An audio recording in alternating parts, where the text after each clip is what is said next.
Բայց սա մի որոշում է եւ հաջորդը մենք սկզբունքային որոշում ենք կայացրել, որ պարտադիր ըստ էության պայման ենք դնում, որ լրացուցիչ վարձատրության մի որոշակի հատված, որը էլի նոր որոշումներով կարգավորենք 10% արդեն գրել ենք 10%-ը պաշտոնյան պետական աշխատողը պարտավոր է ծախսել կրթական որևէ ծրագրի վրա ընդ որում այ անկանխիկ վճարումով մենք պետք է տեսնենք որ դա կրթական որևէ ծրագրի վրա ծախսվել է եթե ոչ այդ դեպքում արդեն մալուսների համակարգ պետք է գործեն որովհետև մարդ ինքնահայտարարագրում է որ ինքը չի աշխատում իր վրա կամ դրա կարիքը չունի, որը մեր պատկերացումների հետ չի համապատասխանում։ Ես կարծում եմ, որ սա մի թեմա է, որը դեռ շատ երկար կքննարկենք։ Այսօր այն օրվա ժողովում, համաժողովում ես խոսել եմ, իմիջիալոց էլի երկարում է, բայց ուզում եմ ասել, որ իմ տպավորությունները համաժողովից դրական են եւ հույս ունեմ մյուսների տպավորություններն էլ են դրական, նույնիսկ զարմանալի է, թե ինչի նախկինում մեր մտքով չի անցել, որ այնուամենայնիվ պետական կառավարման համակարգը պետական մարմիններին պետքա հանդիպել, պետքա շփվել, պետքա քննարկել։ Սա առաջի փորձն էր, կքննարկենք, բայց որ սա լինելու է, հենց դրա համար մենք անվանեցինք առաջին համաժողով, որը ենթադրում է, որ պետք է լինի երկրորդը, երրորդը, չորրորդը եւ այդպես շարունակ, ժամկետների մասին իհարկե կքննարկենք, որպեսզի մաքսիմալ արդյունավետ լինի։ Ինչ վերաբերում այս որոշմանը, ես կրկին ուզում եմ իմ գոհունակությունը արտահայտեմ, որը հեշտ չէր, հեշտ չի, շատ երկար քննարկված, ձգձգված, մտավախություններով եւ մտահոգություններով զուգորդված, բայց կարծում եմ, որ պահը հասունացել է։ Կան դիտարկումներ ասված այդ կապված։ Համեցեք, պարոն Հովհաննիսյան։ Շնորհակալություն, պարոն վարչապետ, իրականում ձեր ասացի վերաբերյալ ուզում եմ նկատել, որ դա շատ սովորական եւ ճիշտ պրակտիկա է, երբ որ ծրագրերի կառավարման նպատակով միջոցներ, այսինքն ծրագրի իրականացման նպատակով դրա կառավարման համար գումարներ են հատկացվում։ Եվ բոլորս գիտենք, որ բյուջեն կրկնապատկվել է 18 թվականից հետո եւ ծրագրերի քանակն է մեծացել եւ շատ դեպքերում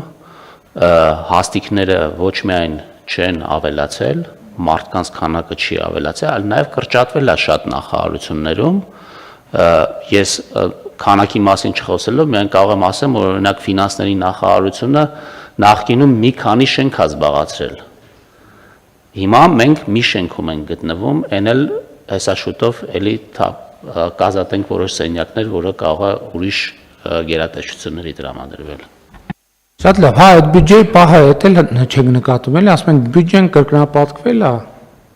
այդ բյուջեի եկամտային մասը կրկնապատկվել է, այդ նշանակում է բյուջեի ծախսային մասն էլ է կրկնապատկվել առնվազն։ Եվ երբ որ ծախսային մասը կրկնապատկվել է, այսինքն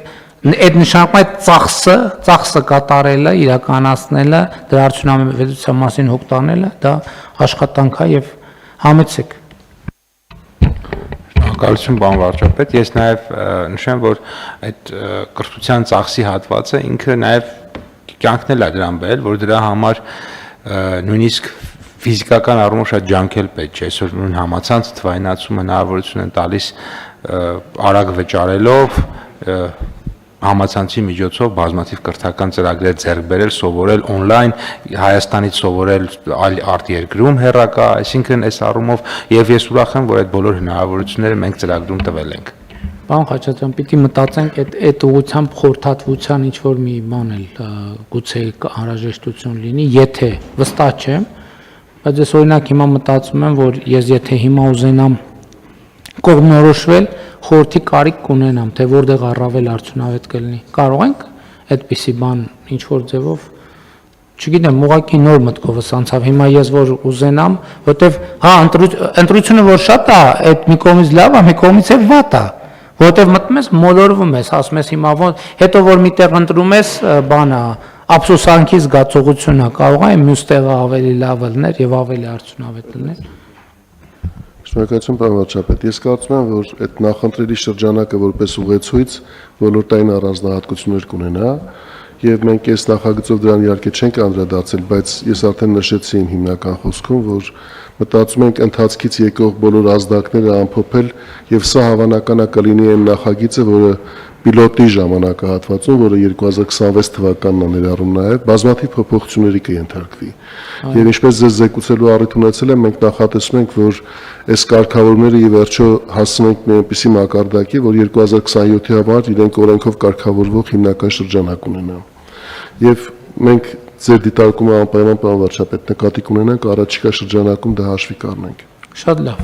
համեցեք։ Ուղղորդման հետ կապված, պարոն վարչապետ, իհարկե գաղտնիք չի, որ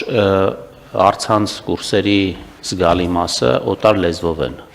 Լավ է։ Եվ մեր շատ պետական ծառայողներ օտար լեզու չգիտեն, գուցե խորհուրդ տանք իրենց առաջի հերթին նրանք, ովքեր օտար լեզու չգիտեն, օտար լեզու սովորեն, պահանջ դնենք իրանց առաջ դրա համար, որպեսզի այդ իրանց համար դաշտ բացվի այդ հսկայական ռեսուրսից օգտվելու համար։